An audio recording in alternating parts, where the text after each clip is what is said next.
오늘의 10분 말씀. 열왕기상 17장 8절로 24절입니다. 열왕기상 17장서부터 19장까지의 배경은 가뭄입니다. 그리고 주제는 하나님의 말씀입니다. 북이스라엘은 하나님의 말씀이 사라진 영적 가뭄 시대를 살아가게 됩니다. 시대적 배경으로는 북왕국 6대 왕인 오므리의 아들 아합이 북왕국의 7대 왕이 될 때 이야기입니다. 아합이 북왕국의 왕이 되고서부터는 여호와 하나님은 더 이상 이스라엘의 하나님이 아닙니다. 북왕국이 선택한 신은 우상은 바알과 아세라 상이 되어버렸습니다. 그리고 농업으로 먹고 사는 그들에게 비는 생명과도 같은 것이었습니다. 그리고 그들이 숭배하는 바알의 직업이 바로 비를 내리는 것으로 믿었습니다. 그래서 하나님은 말씀이 사라진 북이스라엘에게 은혜를 베푸십니다. 그것은 그분의 말씀을 품은 선지자 엘리야를 아합 왕에게 보내십니다. 그래서 1절에 보시면 영적 전쟁의 선포로 시작을 합니다. 엘리야는 하나님의 명령에 순종하며 아합 왕 앞에 서서 앞으로 하나님의 말씀이 허락하지 않는 한 이 땅에 비도 그리고 이슬도 내리지 않을 것을 선언합니다. 이것은 비를 통제한다라고 믿는 바알 우상을 향한 정면적인 도전이 되는 것입니다. 그리고 하나님은 또한 엘리야 선지자를 훈련시키기 위해 그에게 몸을 피하라, 아합으로부터 도망가라 말씀하시고 엘리야 선지자가 부정하게 생각하는 까마귀를 통해 음식을 제공받으라라고 명령하십니다. 그리고 엘리야는 하나님의 말씀에 따라 아합 왕을 피해 도망하고 부정한 까마귀 부리가 물어다주는 그 음식을 먹음으로 순종합니다. 하나님은 엘리야 선지자에게 하나님의 방법과 하나님의 시간은 인간의 생각과 다름을 가르치십니다. 훈련시키십니다. 그리고 엘리야는 하나님의 말씀대로 시냇가에 거하며 하나님의 다음 미션을 기다리게 됩니다. 오늘 본문은 하나님께서 또 다른 명령을 엘리야에게 내리십니다. 17장 전반적으로 보시게 되면 한 가지 패턴이 반복됩니다. 첫 번째는 하나님이 말씀하십니다. 그리고 두 번째는 그 말씀에 순종합니다. 세 번째는 하지만 그 순종하는 데 있어서 장애물이 발생합니다. 17장 전반부에서도 하나님은 엘리야에게 가뭄의 소식을 아합 왕에게 전하라. 그리고 도망하라. 까마귀가 물어다 줄 것이다. 그것을 먹으라. 명령하십니다. 엘리야는 부정한 짐승이 가져다 주는 음식이라 할지라도 하나님의 방법에 따라 순종함으로 먹게 됩니다. 오늘 본문도 동일합니다. 하나님은 명령하시고 엘리야는 순종합니다. 하지만 여전히 장애물들을 만나게 됩니다. 하나님은 오늘 본문을 통해 하나님의 뜻을 향해 가는 길에 어려운 장애가 있을 것을 알려주십니다. 하지만 그럼에도 불구하고 그 말씀에 순종했을 때 그 장애를 받아들이고 넘었을 때에 생명을 얻게 됨을 말씀하십니다. 하나님은 생명을 드러내기 위해 이스라엘에게 가뭄을 주시며 고난을 주시며 장애물을 주시며 진정한 하나님이 누구인지를 알게 하십니다. 저와 여러분들 삶 속에 순종의 길에는 여러 장애물들을 만나게 될 것입니다. 하지만 순종함으로 그 장애물을 넘었을 때는 하나님이 주시는 생명이 있음을 기대하시고 믿으시는 저와 여러분 되시길 바랍니다. 오늘 본문은 크게 두 가지 사건으로 나눌 수 있습니다. 첫 번째는 배고파 죽어가는 과부의 식구를 먹이시는 하나님이십니다. 두 번째는 과부의 아들을 살리신 하나님이십니다. 첫 번째 부분은 배고파 죽어가는 과부의 식구를 먹이시는 하나님이십니다. 8절부터 16절입니다. 세 가지 패턴을 찾아보시길 바랍니다. 하나님이 말씀하시고 순종하시고 장애물이 발생합니다. 8절 여호와의 말씀이 엘리야에게 임하여 이르시되 9절 너는 일어나 시돈에 속한 사르밧으로 가서 거기 머물라. 내가 그곳 과부에게 명령하여 내게 음식을 주게 하였느니라. 10절 그가 일어나 사르밧으로 가서 성문에 이를 때에 한 과부가 그곳에서 나뭇가지를 줍는지라. 이에 불러 이르되 청하건대 그릇에 물을 조금 가져다가 내가 마시게 하라. 11절 그가 가지러 갈 때에 엘리야가 그를 불러 이르되 청하건대 내 손에 떡 한 조각을 내게로 가져오라. 12절 그가 이르되 당신의 하나님 여호와께서 살아계심을 두고 맹세하노니 나는 떡이 없고 다만 통에 가루 한 움큼과 병에 기름 조금뿐이라. 내가 나뭇가지 둘을 주어다가 나와 내 아들을 위하여 음식을 만들어 먹고 그 후에는 죽으리라. 13절 엘리야가 그에게 이르되 두려워하지 말고 가서 내 말대로 하려니와 먼저 그곳으로 나를 위하여 작은 떡 한 개를 만들어 내게로 가지고 오고 그 후에 너와 내 아들을 위하여 만들라. 14절 이스라엘의 하나님 여호와의 말씀이 나 여호와가 비를 지면에 내리는 날까지 그 통의 가루가 떨어지지 아니하고 그 병의 기름이 없어지지 아니하리라 하셨느니라. 15절 그가 가서 엘리야의 말대로 하였더니 그와 엘리야와 그의 식구가 여러 날 먹었으나 16절 여호와께서 엘리야를 통해 하신 말씀같이 통에 가루가 떨어지지 아니하고 병에 기름이 없어지지 아니하니라 라고 기록합니다. 오늘 본문의 전환점은 다음과 같습니다. 엘리야는 하나님이 말씀하신 그릿 시냇가에서 하나님의 다음 임무를 기다리고 있었습니다. 그리고 그 시냇물이 하나님의 말씀대로 가뭄이 닥침으로 다 마르게 됩니다. 하나님은 엘리야를 먹이시기 위해 다른 장소로 이동하도록 명령하십니다. 그래서 8절에 여호와의 말씀이 엘리야에게 임하게 됩니다. 그리고 그가 이동해야 할 장소는 9절에 보시면 시돈 지역에 가서 사르밧 마을로 가라 말씀하십니다. 시돈 지역은 이방 땅입니다. 그리고 아합 왕의 아내 이세벨의 고향입니다. 이세벨은 바알 숭배자였습니다. 나중에 그녀의 열심 또한 확인하게 될 것입니다. 그는 엘리야에게 현상금을 걸고 하나님의 사람들을 찾아내어 다 제거합니다. 바알 숭배의 근원지에 하나님은 엘리야를 보내십니다. 그리고 엘리야는 순종합니다. 그리고 그곳에서 엘리야에게 한 과부를 통해 엘리야를 먹이시겠다 말씀하십니다. 하지만 장애물에 부딪히게 됩니다. 10절에 보시면 그가 그곳에 가보니 한 과부가 나뭇가지를 줍고 있는 것을 발견합니다. 그리고 그녀가 하나님이 말씀하신 음식으로 본인을 섬길 자인지를 확인하기 위해 물 한 잔을 달라 요청을 합니다. 그리고 이어서 11절에 하나님의 명령대로 말씀대로 떡을 하나 가지고 오라 부탁이 아닌 명령을 합니다. 엘리야는 말씀에 전적으로 순종하고 있음을 볼 수 있습니다. 하지만 본격적인 장애물의 실체가 12장에 등장합니다. 시돈 땅 사르밧 과부는 당신의 하나님 여호와께서 살아계심을 두고 맹세한다라고 말하며 본인에게는 나눠줄 음식이 없다라고 고백을 합니다.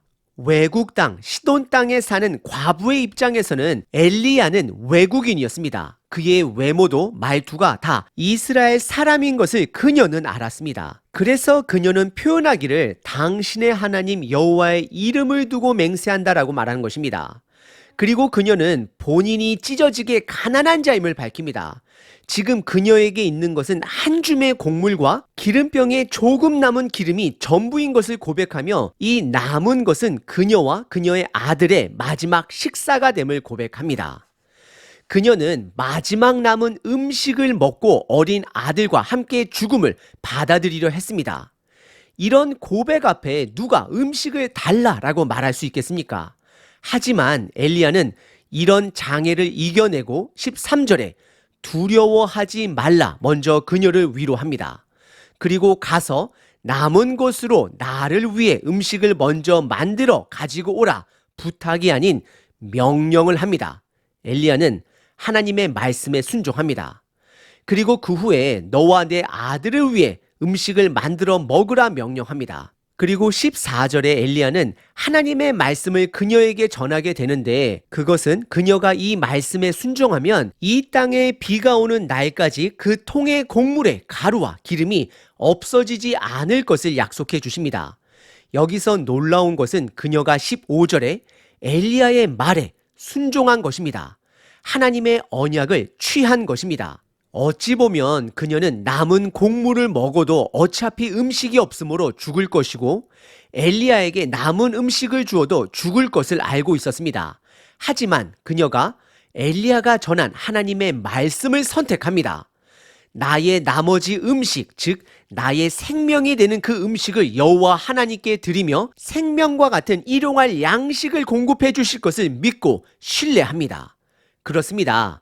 순종에는 항상 장애물이 따라다닙니다. 그래서 순종하는 것은 쉽지 않습니다. 그 장애물을 순종으로 넘었을 때 하나님이 주시고자 하는 생명을 경험하게 될 것입니다. 많은 장애물 때문에 많은 사람들이 그 생명을 경험하지 못하게 됩니다. 그리고 15절에 엘리야의 말대로 가루와 기름이 떨어지지 않고 여러 날 먹었다라고 성경은 기록합니다. 그리고 16절에 다시 한번 하나님의 말씀대로 그 통에 가루가 그리고 병에 기름이 떨어지지 않았다라고 강조합니다. 여기서 조금 더 깊게 생각해 보면 하나님은 일용할 양식을 제공한 것입니다. 기름병에 기름이 넘쳐나고 가루를 넘쳐나게 제공한 것이 아닙니다. 광야에서 날마다 일용할 양식을 이스라엘 백성들에게 제공하신 것처럼 지금 이방 여인에게 그녀와 그녀의 아들이 먹을 수 있는 일용할 양식을 제공한 것입니다. 왜 일용할 양식만을 제공하셨을까요? 그것은 음식보다 더 중요한 공급자 하나님을 드러내기 위해서입니다. 그래서 하나님은 또 다른 명령 하나를 준비하십니다. 우선 오늘 본문의 첫 번째 부분은 배고파 죽어가는 과부의 아들을 먹이시는 하나님이십니다. 두 번째 부분은 과부의 아들을 살리신 하나님이십니다. 17절서부터 24절입니다. 이 일 후에 그 집 주인 되는 여인의 아들이 병이 들어 증세가 심히 위중하다가 숨이 끊어진지라. 18절 여인이 엘리야에게 이르되 하나님의 사람이여 당신이 나와 더불어 무슨 상관이 있기로 내 죄를 생각나게 하고 또 내 아들을 죽게 하려고 내게 오셨나이까. 19절 엘리야가 그에게 그의 아들을 달라 하여 그를 그 여인의 품에서 받아 안고 자기가 거처하는 다락에 올라가서 자기 침상에 누이고. 20절 여호와께 부르짖어 이르되 내 하나님 여호와여 주께서 또 내가 우거하는 집 가부의 재앙을 내리사 그 아들이 죽게 하셨나이까 하고. 21절 그 아이 위에 몸을 3번 펴서 엎드리고 여호와께 부르짖어 이르되 내 하나님 여호와여 원하건대 이 아이의 혼으로 그 몸에 돌아오게 하옵소서 하니. 22절 여호와께서 엘리야의 소리를 들으심으로 그 아이의 혼이 몸으로 돌아오고 살아난지라. 23절 엘리야가 그 아이를 안고 다락에서 방으로 내려가서 그의 어머니에게 주며 이르되 보라 내 아들이 살아났느니라. 24절 여인이 엘리야에게 이르되 내가 이제야 당신은 하나님의 사람이시요 당신의 입에 있는 여호와의 말씀이 진실한 줄 아노라 하니라 라고 기록합니다. 우선 17절의 시작이 이 일 후에라고 시작을 합니다. 이것은 하나님이 연속적으로 일하고 계심을 드러냅니다. 과부의 아들이 병에 들어 증세가 심히 위중하여 결국 죽게 됩니다. 18절의 과부는 그녀의 집에 머물고 있는 엘리야에게 하나님의 사람이여 라고 부르며 당신 때문에 내 아들이 죽게 되었다라고 하소연을 합니다. 이것은 분명 엘리야의 잘못은 아닙니다. 그리고 그녀의 올바른 태도도 아닙니다. 병이 걸려 죽는 것은 당연한 것입니다. 하지만 그녀는 그녀 아들의 죽음 앞에 당황하며 그녀의 집에 머물고 있는 엘리야에게 본인의 상황을 토로하고 있는 것입니다.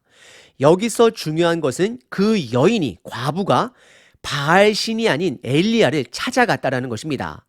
음식을 공급하시는 여호와 하나님께 하소연을 했다라는 것입니다. 그리고 18절에 그녀의 표현에 보시면 당신이 나와 무슨 상관이 있기로 내 죄를 생각나게 하느냐라고 하소연을 합니다. 아마도 그녀는 바알을 본인이 배신하고 하나님의 사람을 섬김으로 바알 신이 본인의 아들을 데려갔다라고 생각했을 수도 있습니다. 우선 그녀는 본인을 돌아볼 줄 아는 겸손한 자입니다. 아들의 죽음을 본인의 죄의 결과는 아닌지 돌아볼 줄 아는 자였습니다. 혹시 여러분들 북왕국 1대 왕 여로보암의 아들이 병에 걸려 죽은 사건을 기억나시나요?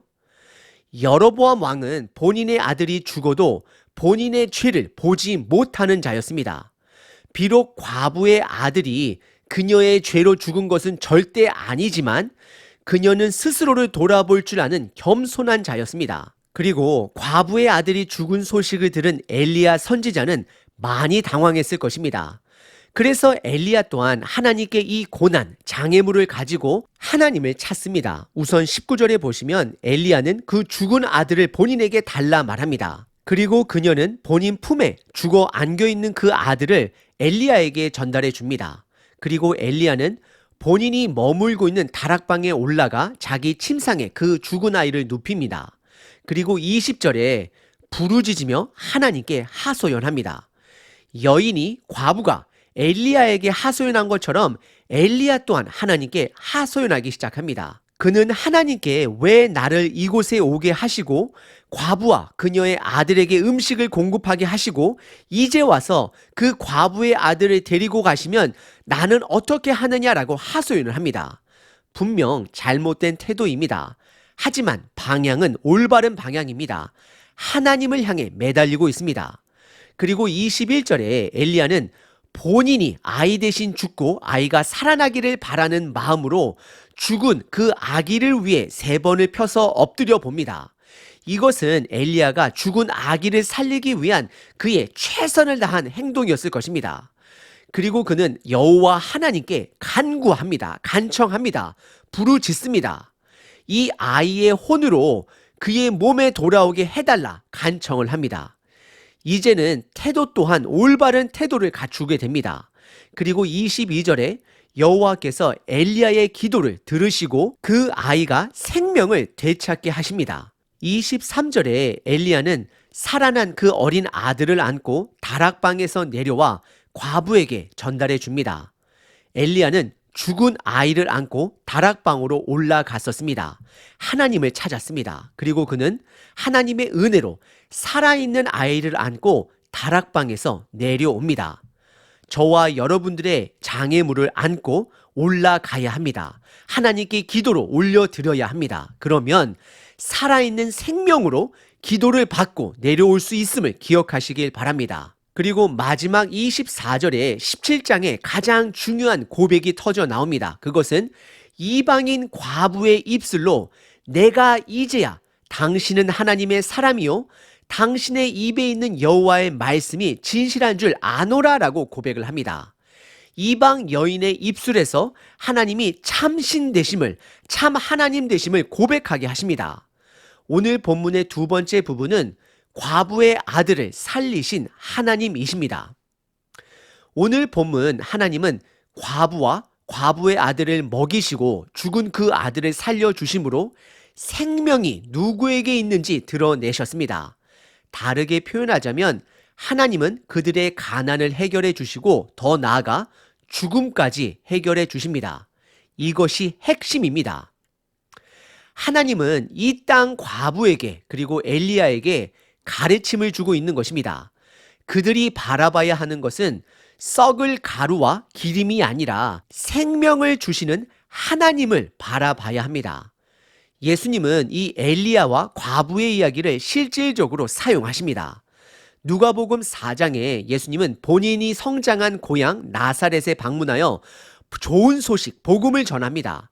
하지만 이들은 예수님의 그 가르침을, 예수님을 배척합니다. 그래서 예수님은 그들에게 여러 가지 이야기들을 나누시는데 그 중에 하나가 오늘 본문의 엘리야와 과부의 이야기입니다. 예수님이 강조하신 것은 하나님께서 엘리야를 이스라엘 땅이 아닌 이방 땅, 그들이 부정하다라고 생각하는 그 이방 땅에 바알을 숭배하는 시돈 땅, 사르반 마을에 과부에게 보내어 그녀로 하여금 하나님의 구원을 경험하게 했다라고 말씀한 것입니다. 그러자 나사렛 고향 사람들은 정확하게 예수님의 핵심을 이해했습니다. 그것은 바로 나사렛 사람들은 예수님을 배척하였고 오히려 이방인이 하나님의 생명을 받아들인 것으로 정확하게 이해한 것입니다. 그래서 이들은 분개하며 회개가 아닌 분노로 예수님을 돌로 쳐 죽이려 했습니다. 저와 여러분들은 반드시 기억하셔야 합니다. 하나님의 은혜의 순간을 놓치시면 안 됩니다. 꼭 붙드셔야 합니다. 이 과부처럼 순종하셔야 합니다. 하나님께서는 하나님을 버린 이스라엘 땅이 아닌 이방 땅, 바알 숭배로 가득한 시돈 땅에 생명에 목말라 하는 과부에게 하나님의 사람 엘리야를 보내십니다. 그리고 그녀로 하여금 가난을 해결하시는 하나님을 경험하게 하심으로 더 나아가 죽음을 이기신 하나님 되심을 그녀에게 드러내십니다. 그리고 그것을 깨닫기까지는 엘리야의 순종과 과부의 순종은 필수였습니다. 그리고 그 순종의 길에는 항상 장애물들이 있었습니다. 엘리야는 바알 우상 숭배의 중심지인 시돈에 가야 하는 순종을 필요로 했습니다. 참고로 그가 있었던 시냇가서부터 시돈까지는 가까운 거리가 아닙니다. 최소 100km가 넘는 거리입니다. 자지 않고 걸었을 때에, 평지로 걸었을 때에 24시간이 넘는 거리입니다. 엘리야는 순종했습니다. 그리고 먹을 것이 없어 죽어가는 과부에게 음식을 달라 하는 무리한 명령, 즉 하나님의 말씀에 순종했습니다. 그리고 과부 또한 남은 모든 것, 즉 그녀의 생명을 하나님의 말씀을 믿고 엘리야에게 남은 음식 전부를 주게 됩니다. 그리고 과부도 엘리야도 그들의 한계에 부딪혔을 때 그들은 하나님을 찾았습니다. 이 모든 것은 북이스라엘과 남유다 왕들의 죄들을 고스란히 드러내고 있는 것입니다. 그들은 죄가 드러나도 하나님을 찾지 않았습니다. 가뭄이 와도 하나님께 돌아가지 않습니다. 저와 여러분들은 어떠하신가요? 하나님은 고난을 통해 우리들로 하여금 돌아오게도 하십니다. 하지만 모두가 돌아오는 것은 아닙니다. 이스라엘 왕들은 끝까지 돌아오지 않습니다. 하지만 이방 땅 과부는 고난을 통해 하나님께 돌아왔습니다. 그래서 그녀는 일용할 양식을 경험함과 동시에 죽음을 이기신 하나님의 권능, 생명을 경험하게 됩니다. 여러분들은 하나님께 돌아가고 계신가요? 오늘 하루도 예수님이 가르쳐 주신 기도처럼 일용할 양식을 위해 기도하지만 그것을 공급하시는 생명의 하나님을 붙드시는 하루 되시길 바랍니다. 예수님이 가르쳐 주신 주기도문입니다. 하늘에 계신 우리 아버지여, 이름이 거룩히 여김을 받으시오며 나라가 임하옵시며 뜻이 하늘에서 이루어진 것 같이 이 땅에서도 이루어지이다. 오늘 우리에게 일용할 양식을 주시옵고 우리가 우리에게 죄 지은 자를 사여 준 것 같이 우리 죄를 사여 주옵시고 우리를 시험에 들게 하지 마시옵고 다만 악에서 구하옵소서. 나라와 권세와 영광이 아버지께 영원히 있사옵나이다. 하나님을 찬양합니다. 아멘. 하나님을 찬양합니다.